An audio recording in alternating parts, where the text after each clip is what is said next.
Cześć, jesteśmy w Paryżu, stoimy pod wieżą Eiffla, mamy wspaniałą pogodę, jest cudownie i mamy najlepszą ekipę pod słońcem.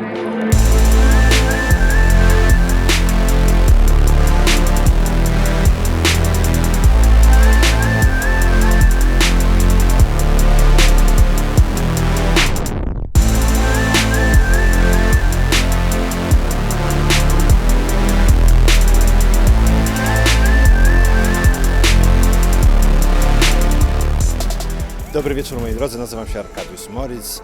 Jesteśmy w Paryżu i w przerwie między kolejnymi dniami targów fotograficznych Salon de la Photo razem z marką Quadralight wyskoczyliśmy na krótki plener wieczorny paryski potestować najnowszą lampę Quadralight Atlas 400.